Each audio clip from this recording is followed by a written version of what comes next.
They always say that betrayal hits hardest when you never saw it coming. But I think it hits hardest when you saw all the signs, and ignored them anyway. My name is Ryan, I'm 35, and this is the story of how I lost everything I thought was real, my marriage, my sense of home, and for a while, my trust in people. But it's also the story of how I found something deeper, myself. Let me take you back to the beginning.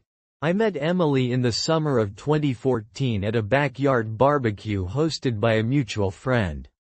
She showed up late, wearing a simple red sundress, hair in a messy bun, barefoot. While everyone else was mingling around the grill, she sat by the edge of the porch, sipping lemonade from a mason jar like she didn't have a care in the world. She wasn't loud. She wasn't trying to be the center of attention. But I couldn't take my eyes off her. We started talking about music, of all things. She told me about her obsession with Fleetwood Mac and how she thought Stevie Nicks was the original badass.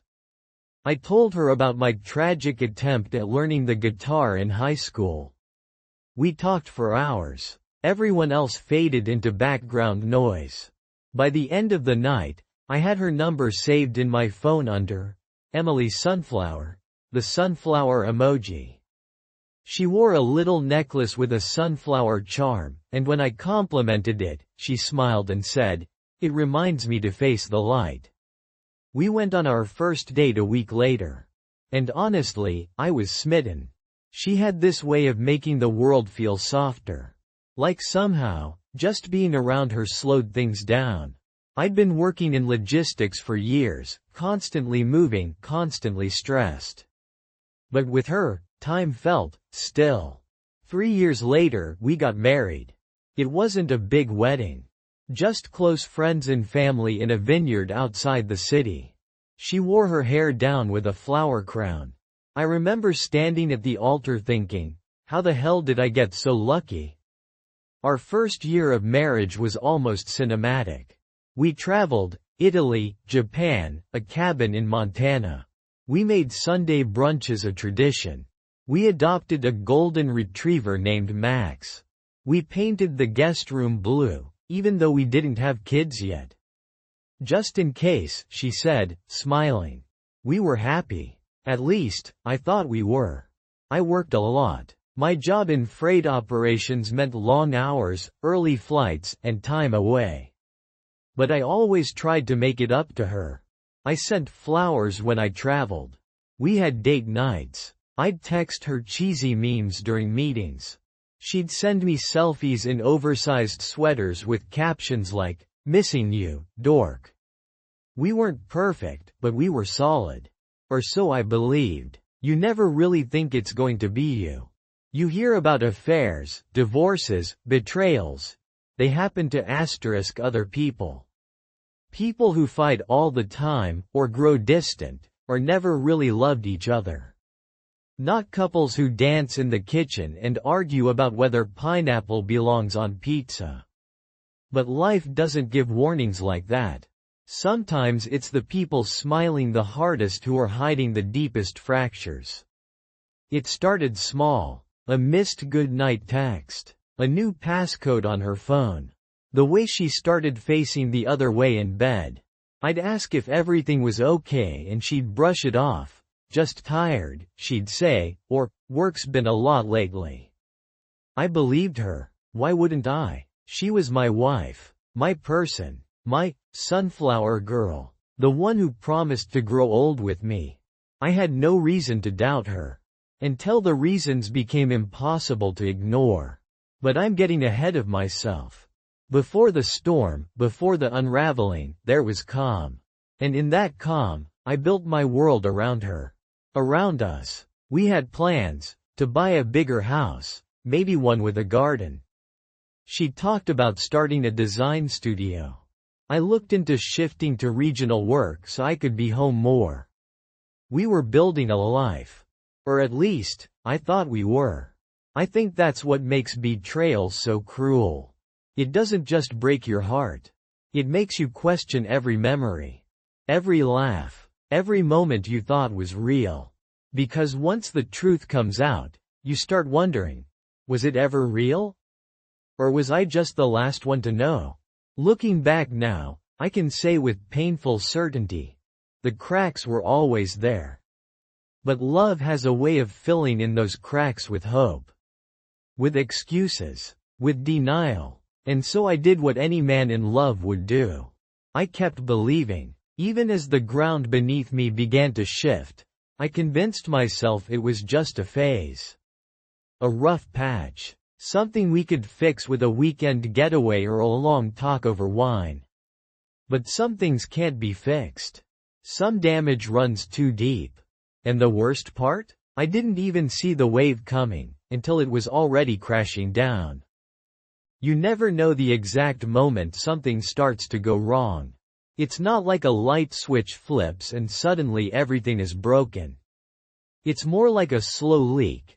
A quiet drip in the background that you don't notice until the ceiling caves in. For me, the cracks started appearing about 9 months before everything fell apart. Emily had always been affectionate. Little things. A hand on my arm while I talked, kisses on the cheek when she passed behind me in the kitchen, silly texts during my meetings. She used to make a game out of hiding notes in my suitcase when I traveled. Once, I found one folded into a paper crane tucked into a sock. It just said, "Come back to me." But around that time, those little things began to vanish. I brushed it off at first. Everyone goes through phases, right? Stress, work, weather, it could be anything. And it's not like we were fighting. If anything, that was the strange part. There was no explosion. No argument, no dramatic shift. Just silence. She started spending more time on her phone. At first, it was Pinterest. Then Instagram. Then I didn't know what. She'd tilt the screen away slightly when I walked by, or press the lock button quickly. One night, I got up to get water around midnight and saw her still awake on the couch, screen glowing, fingers flying over the keyboard. When she noticed me, she jumped and said she was just finishing a client email. That's when I noticed she had installed a new app, something with a blue icon I didn't recognize. When I asked her what it was, she just said, "Oh, nothing. Just a productivity thing." Then she changed the subject. I didn't press it, because pressing meant distrust, and distrust felt like betrayal in itself. I'd always prided myself on giving her space. She was her own person. I never believed in snooping through phones or reading messages behind someone's back. Maybe I should have. The emotional distance between us widened like a fault line. She stopped sitting next to me on the couch. I'd reach for her hand and she'd gently pull away, saying she was cold, or tired, or had a headache. The intimacy disappeared gradually, not just physically but emotionally. Conversations that used to stretch late into the night now fizzled after 5 minutes.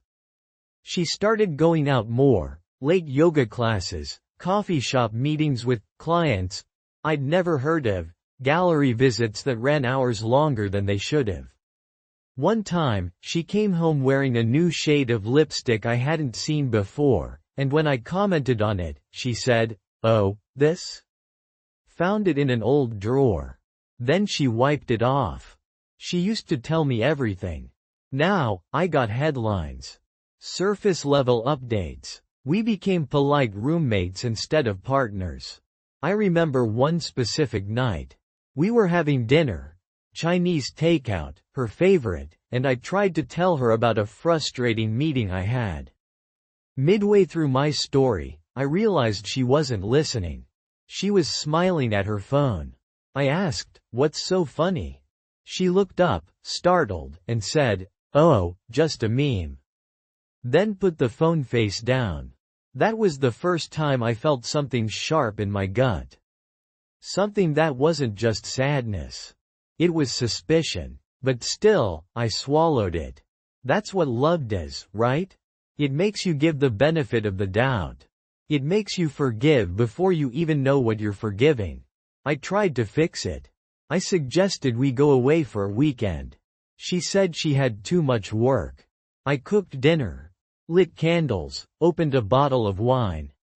She said she had a headache and went to bed early. I left her notes on the mirror like I used to. She didn't mention them. Eventually, I stopped trying so hard. And that's when I started to feel something I hadn't felt in a long time. Alone. You can be in the same room with someone, sleep beside them, eat breakfast across from them, and still feel like you're on different planets. It's a special kind of loneliness, loving someone who's already halfway gone. I confided in a friend once, Eric, a guy I've known since college. He listened quietly, then asked, "Do you think she's seeing someone?" The question punched me in the chest. I said no. I said, she'd never do that. I said, Emily's not like that. And I believed it. Or I wanted to. Looking back, I think I knew the answer even then. But I wasn't ready to face it. Because once you say it out loud, once you acknowledge that possibility, you can't put it back in the box. You can't unknow that your world might not be what you thought it was. So I kept pretending, kept working, kept traveling. I left for another trip a week later. Before I boarded the plane, I texted her, "I love you. Can't wait to come home." She replied, "Same here. Travel safe." No emoji. No heart. No sunflower. I stared at the screen for a while. Something felt off. But once again, I buried the feeling. I had no idea that would be the last trip I took before everything came crashing down. The week leading up to the Denver trip was quiet. Not peaceful, just quiet. Like that eerie calm before a storm hits. You don't know where or when, but something in the air tells you things are about to change. Emily was distant, but not confrontational. She moved through the house like a ghost, floating from room to room with a smile that didn't quite reach her eyes. She said she was busy with a new design client. I didn't press. I was trying so hard not to be the paranoid husband. Then I got the call from my boss. "Ryan, can you attend the Denver conference next week? It's only 3 days, but we need someone who knows the numbers." I said yes, of course. It was routine. I'd traveled 100 times before. Emily barely reacted when I told her. She just nodded and said, "Sounds important." No kiss goodbye. No, "I'll miss you." Just a distracted glance from her laptop and a, "Text me when you land." It wasn't normal. But by that point, I had adjusted to the new normal. The flight to Denver was uneventful. I checked into a hotel, spent the evening answering emails, and tried to shake the strange heaviness I couldn't name. The conference itself was fine. Boring, if anything. Spreadsheets, budgets, procurement strategies, the kind of stuff that makes your eyes glaze over. But my mind wasn't there. Every time I picked up my phone, I hoped for a message from Emily. Nothing beyond, "Hope your day's good," or, "Busy, talk later." I called her that night. She didn't answer. Texted me 10 minutes later, "Sorry, in the shower. Tired. Talk tomorrow?" That might have been the moment. The one that truly broke something in me. The next day, my final meeting wrapped up early. I looked at my watch. 2:15 p.m. I had a return flight the next morning, but I could make it back tonight if I left now.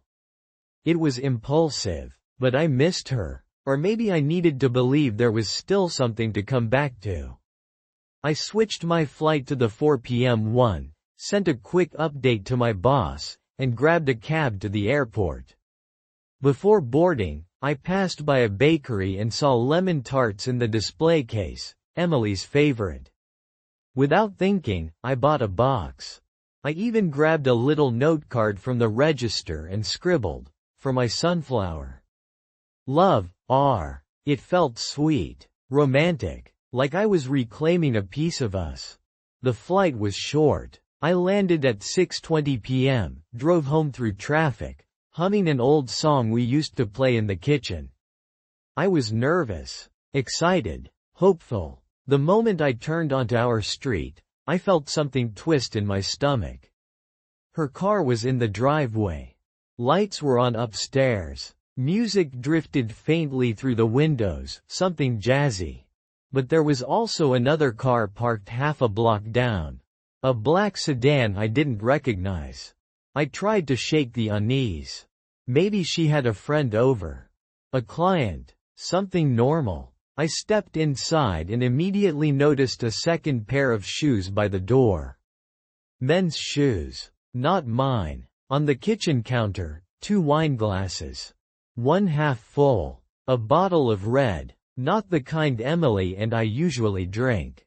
I called her name. No response. I walked upstairs. Halfway up, I heard voices.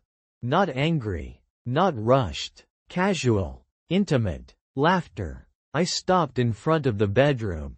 The door wasn't fully closed. There was a crack, just enough to see a sliver of the room.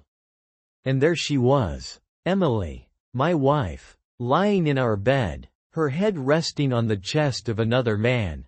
A man with dark hair and no shirt on. He was twirling a strand of her hair around his finger. She giggled. He kissed her forehead. I didn't move. I didn't make a sound.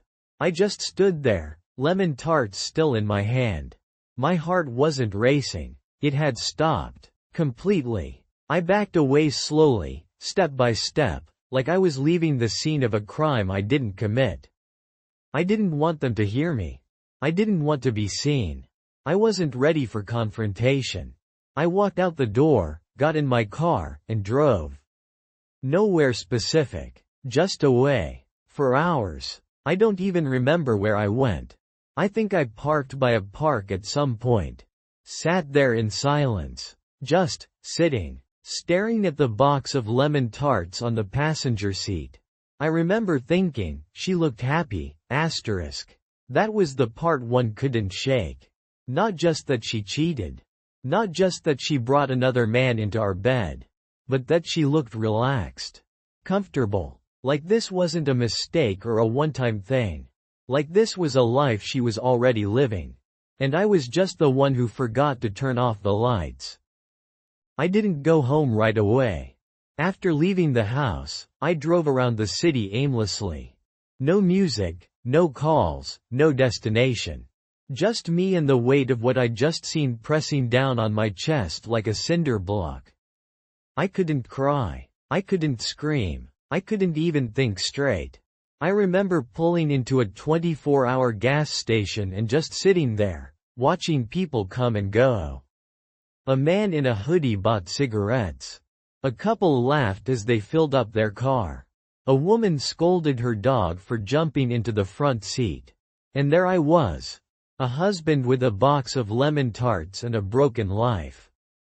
It was nearly 1 a.m. when I finally decided to go home.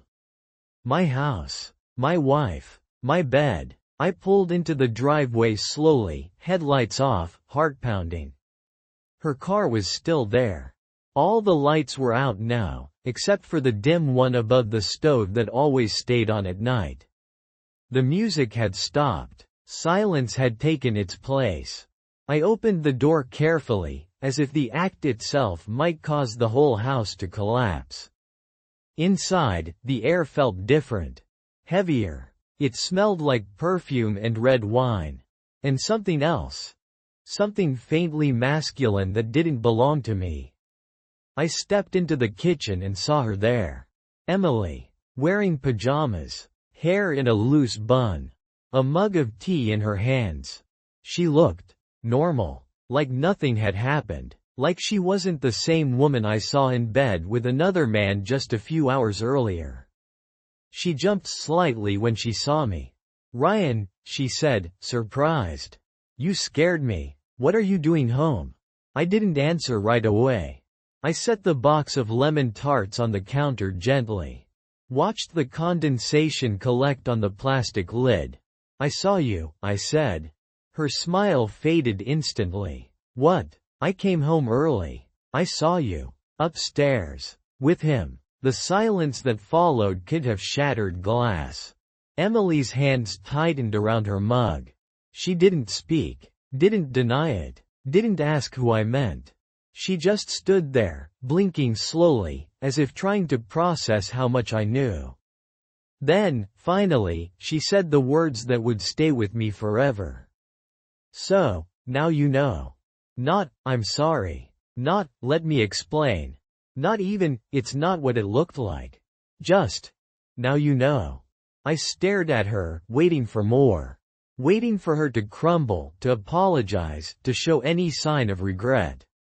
But she didn't. She placed the mug on the counter and leaned against the sink. Do you want to talk? She asked softly. Talk? I echoed. About what? About how you replaced me while I was gone for work. About how you brought him into our bed.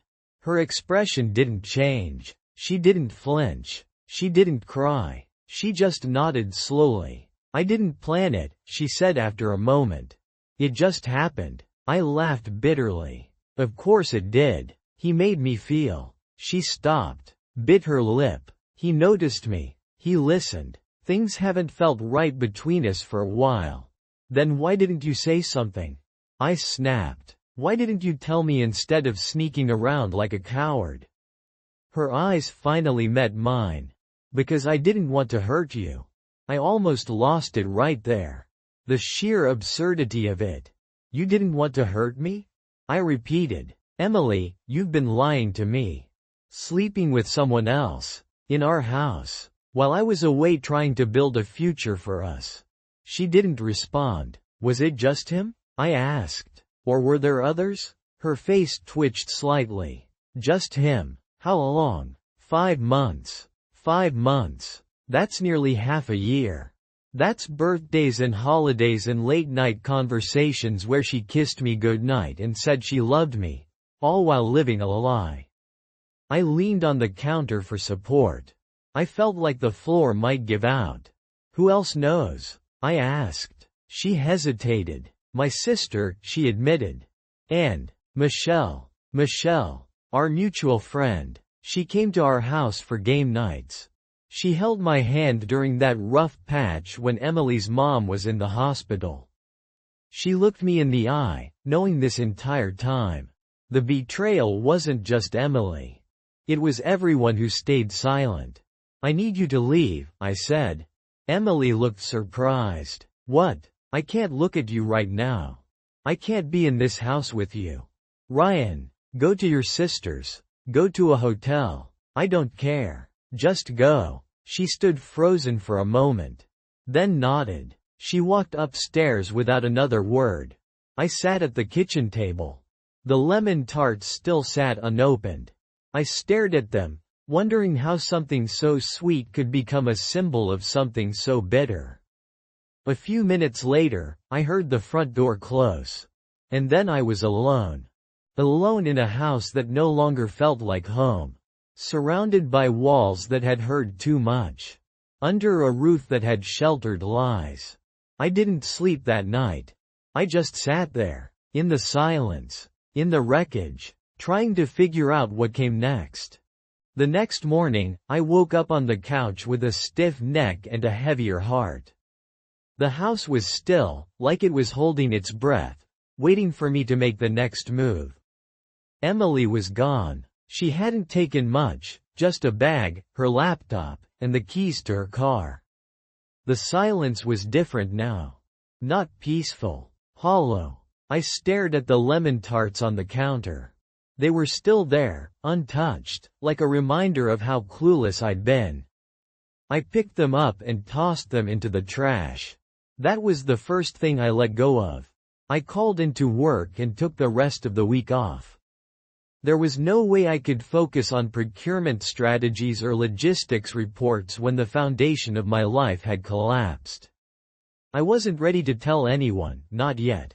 It felt too raw, too shameful, like saying it out loud would make it more real. I spent that day walking through every room of the house. The living room where we had danced barefoot after getting tipsy on wine. The kitchen where we made pancakes on Sunday mornings. The bedroom where she said she wanted kids one day. The same bedroom where I saw her with someone else. Everything felt poisoned. That evening, I packed a duffel bag with some essentials, locked the door behind me, and drove to my brother Nate's place across town. He took one look at my face and opened the door without saying a word. "I need a place for a bit," I said. "You've got it," he replied. We sat on his balcony drinking cheap beer in silence. Finally, I said it. "She cheated on me." Nate didn't ask how or with who. He just nodded. That meant more to me than any words could have. Over the next few days, the details began to emerge, not from Emily, but from the gaps she left behind. Michelle, our friend, texted me. She said she was so sorry, and that she had wanted to tell me for months. I didn't reply. What was the point? I checked our shared calendar and saw the pattern. Every time I was out of town, she had blocked off time for client meetings. The name Alex appeared more than once. I remembered seeing a missed call from someone named Alex 2 months back. She'd said it was a contractor.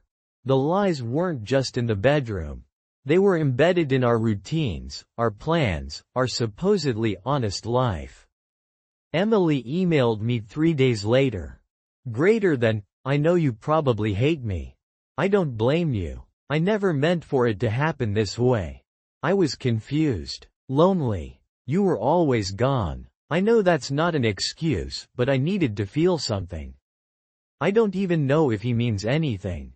Please talk to me." I didn't reply. I couldn't. Not yet. Because the truth is, betrayal doesn't just end a relationship.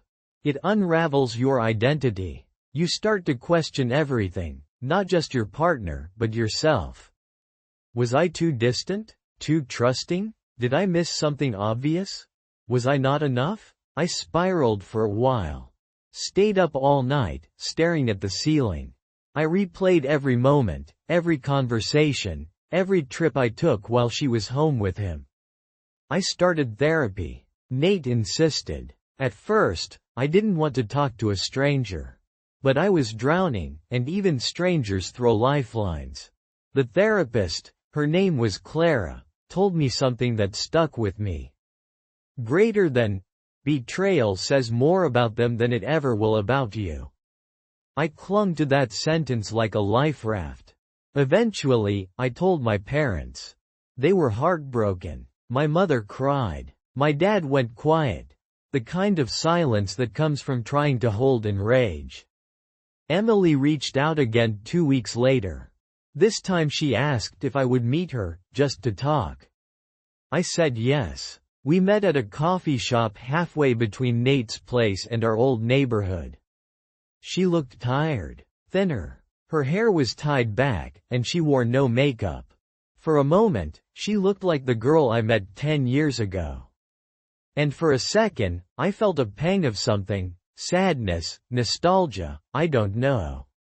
"Thank you for coming," she said. I nodded. "I've been thinking a lot," she began.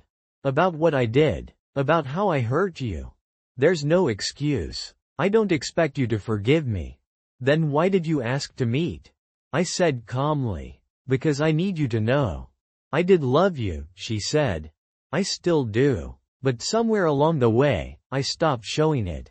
I let my loneliness turn into resentment, and instead of talking to you, I ran from you." I didn't speak. She reached into her bag and slid a small envelope across the table. "I wrote you a letter," she said. "Not to explain. Just to say goodbye properly." I took the envelope and put it in my coat pocket. "I'm not coming back," I told her. "I know," she whispered. But I needed to hear it.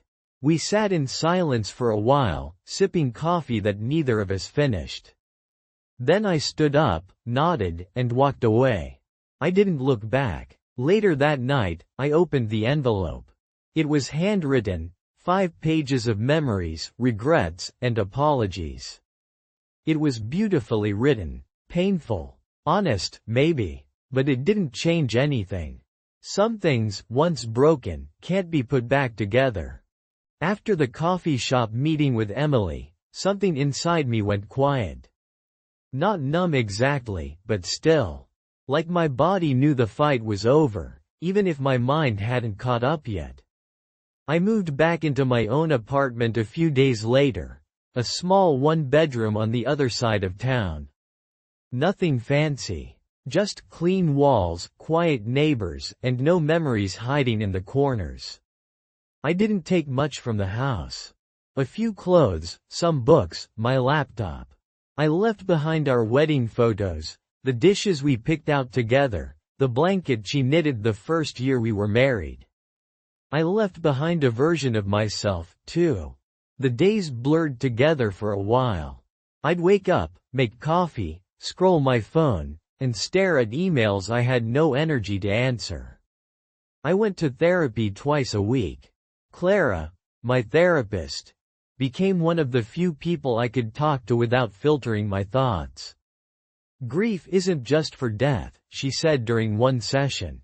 It's for identity, for expectations, for futures that no longer exist. That hit me hard, because I wasn't just grieving the relationship. I was grieving the man I had been inside it. The husband, the believer, the one who thought love was enough. At night, I'd lie in bed and play music softly just to keep my thoughts from echoing too loud. Sometimes I'd write. I started journaling things I never said out loud. Letters I'd never send. Questions I'd never get answers to. One of the hardest parts was realizing how few people really knew what to say. Some friends tried to help by offering cliches. You'll find someone better. Everything happens for a reason. Time heals all wounds. I knew they meant well. But those phrases felt like band-aids on a bullet wound. Others didn't know what to say at all, so they said nothing. Which hurt in its own way. I pulled away from a lot of people. Not because I was angry at them. I just didn't have the energy to pretend I was okay. I started going for walks late at night, headphones in, hoodie up, just wandering through the quiet streets. There was something comforting about the stillness. About moving forward, even if I didn't know where I was going. One night, while walking past a shelter, I heard barking. A volunteer outside smiled at me. "You like dogs?" she asked. I nodded. "Come meet some. We just got a new batch in." I wasn't planning to adopt a dog that night. But then I met Leo. A golden retriever mix with one floppy ear and the saddest eyes I'd ever seen. "He's gentle," the volunteer said. "Came from a rough place." I crouched down and he rested his head on my knee like he'd been waiting for me his whole life. I took him home that night. Leo didn't fix me. He didn't magically make the pain go away. But he gave me something I didn't realize I was missing: purpose. He needed me to wake up. To go outside. To feed him. To keep moving. And slowly, I did. I started cooking again. Reading again. I called my mom more often. I helped Nate paint his garage. I picked up freelance projects on the side. I wasn't thriving, not yet, but I was surviving. And that was enough. Emily didn't reach out again after the letter. I think we both knew there was nothing left to say. I saw on social media, through mutual friends, that she had shut down her design page. Moved to another city. Maybe trying to start over. Maybe running from herself. I don't know. I didn't stalk her profiles. I didn't reread old texts. I didn't try to decode what went wrong. Because the truth is, sometimes people break things because they're broken inside. And no amount of love or loyalty can fix that. I spent so long trying to understand why she did it. Was I not enough? Was he better than me? Smarter? Funnier? Richer? But those questions had no useful answers. What mattered more was asking myself, what now? What kind of man do I want to be after this? I didn't want to be bitter. I didn't want to carry this wound into every future relationship like a badge of pain. I wanted to feel again. Trust again. Laugh without suspicion. It wasn't easy. But healing isn't supposed to be. It's messy and slow and full of setbacks. Some days, I felt strong. Other days, I'd see a sunflower necklace in a store and feel like someone punched me in the ribs.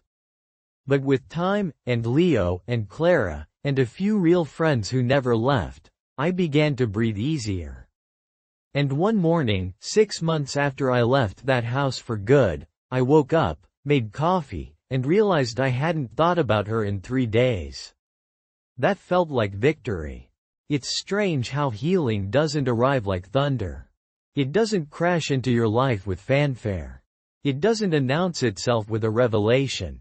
No, healing comes like the slow return of light after a long, bitter storm. It sneaks up on you. One morning, you realize you're humming while brushing your teeth. You catch yourself laughing at a stupid meme. You make plans for the weekend and actually look forward to them. That's how it started for me. About 8 months had passed since I'd left the house Emily and I once shared. I'd grown into a new routine. My apartment wasn't filled with souvenirs or framed quotes, just simple things that made sense to me. Leo had chewed through 2 of my sneakers, ruined 1 couch pillow, and stolen more than 1 slice of pizza off the counter. But he was mine, and more importantly, I was his. He greeted me at the door like I'd returned from war, even if I'd just been out for 10 minutes. There's something deeply grounding about being needed. I went to therapy less frequently, though Clara told me her door was always open. I kept journaling, though the entries became less about pain and more about progress. I even started drawing again. Nothing fancy. Just sketches, mostly of Leo, trees in the park, my coffee mug in the morning sun. It wasn't about art. It was about presence. Being in the moment, not trapped in the past. My friendships changed. Some faded naturally, not out of anger but because they were built around a version of me that no longer existed. Others deepened. Nate and I became closer than we'd been since college. He started inviting me over on Sundays to help with house projects, and eventually I just became a regular. "Look at you," he said one day as we painted his fence. "Domestic as hell." "Leo likes stability," I replied. He grinned. "Leo's not the only one." My parents visited a few months later. My mom teared up when she saw the apartment, not because it was fancy, but because it was mine. "You seem lighter," she said. I nodded. "I am. I didn't date for a long time. I needed to relearn myself before I could let someone else in again. I didn't want to carry my wounds like baggage. I didn't want to project Emily's mistakes onto someone new. But eventually, I was ready to meet people again. Not with desperation, not looking to fill a void, but just to connect. I downloaded one of the dating apps. Made a profile. Kept it honest. Kept it simple. Recovering romantic. Dog dad. Makes a killer grilled cheese. I matched with a woman named Harper. She was a photographer, wore flannel like it was a lifestyle, and had a cat named Pancake. Our first date was at a bookstore cafe. We spent 2 hours arguing about whether breakfast for dinner was genius or a crime. She didn't remind me of Emily. That was a good thing. Harper and I didn't fall in love instantly. There were no fireworks, no music swelling in the background. But there was ease. Comfort, curiosity. We talked openly, about past pain, about trust, about what we both needed now. She respected my pace. I respected her independence. It felt healthy. One night, as we sat on my couch, Leo curled between us, she asked me something I hadn't expected. "Do you forgive her?" I took a long breath. "I don't know if I'll ever forget what she did," I said. "But yeah, I think I'm learning to forgive. Not for her, Harper said. For me, I agreed. Because holding on to anger is like drinking poison and expecting the other person to die. And I was done with poison. I started volunteering on weekends, helping at the same shelter where I adopted Leo. I'd walk dogs, clean kennels, talk to new adopters. It gave me purpose. It reminded me that small kindnesses matter. I wasn't trying to become someone new. I was just trying to become someone whole. The biggest shift came one afternoon when I received a letter in the mail. Handwritten. No return address, but I recognized the handwriting instantly. Emily. I held the envelope for a while before opening it. My hands didn't shake. My chest didn't ache. I was okay. Inside was a short letter. Not 5 pages like before. Just a few sentences. Greater than, I hope you're doing well. I heard from Michelle that you adopted a dog. I'm glad. I've been in therapy. I'm working on myself. I just wanted to say thank you, for the years we did have, for the love we shared, and for letting me go when I couldn't be honest with myself. I wish you happiness. Truly. E. I folded the letter and placed it in a drawer. I didn't need closure, but it felt good to know we were both trying to become better. The past would always be a part of me, but it didn't define me anymore. One day, I walked into my apartment. Leo bouncing at my heels. Harper standing in the kitchen flipping pancakes for dinner. I'd come around, and I felt something settle in my chest. Not fireworks. Not epiphany. Just peace. And after everything, peace felt like the greatest gift of all. A year ago, if you had asked me what betrayal feels like, I would have said something dramatic. Like getting stabbed in the back. But now I know better. Betrayal doesn't hit all at once. It doesn't scream. It's quiet, patient. It seeps in through the cracks. And when it finally settles, it changes everything. But this chapter isn't about betrayal. It's about what comes after. I used to think healing meant returning to the person you were before the pain.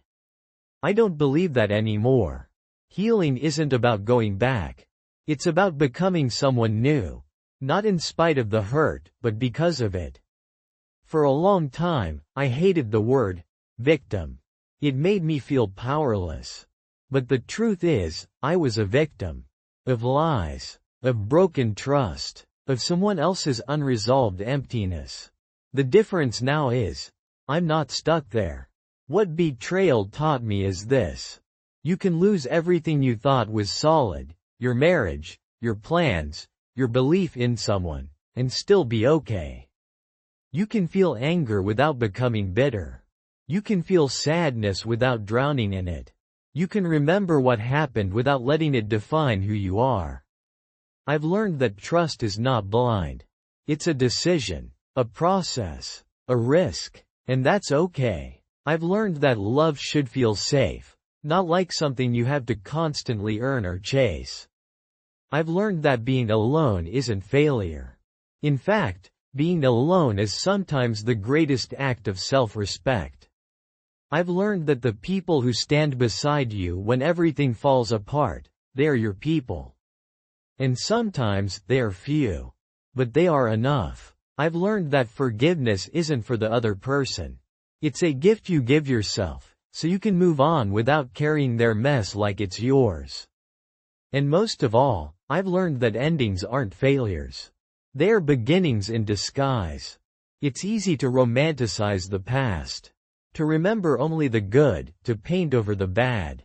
But the truth is, if someone can look you in the eye and lie, if they can share your bed while sharing themselves with someone else, they were never really with you to begin with. And maybe that's the most painful truth of all. But it's also freeing. Because once you stop chasing what was asterisk, you can start building what is. These days, I live slower. I choose my peace over my pride. I don't ignore red flags, no matter how good the view might be. I ask harder questions. I communicate more honestly. I trust my gut. Some nights, I still feel it, that ache. It sneaks up in quiet moments. A certain song, a scent, a memory. But it passes. And when it does, I remind myself, I survived. Not just the betrayal, but the unraveling that came after. I survived the loneliness, the doubt, the empty apartment at 2 a.m. I survived watching the version of my life I loved burn down, and then, brick by brick, building something better from the ashes. There's no neat ending to this story. No dramatic twist or perfect closure. Life doesn't work that way. But there's something better, peace. Not the kind you find. The kind you create. And that's what I have now. So if you're listening to this, and your heart is broken, if you've just discovered a betrayal that knocked the air from your lungs, let me tell you what I wish someone had told me. You will get through this. You will cry. You will question everything. You will feel like your world ended. But one day, you'll wake up, make coffee, walk your dog, talk to someone who makes you laugh, and realize, your world didn't end. It just began again. Not everyone deserves access to your heart. But you always deserve the chance to heal. Because you are not what they did to you. You are what you choose to become after. And that is where your real power lives.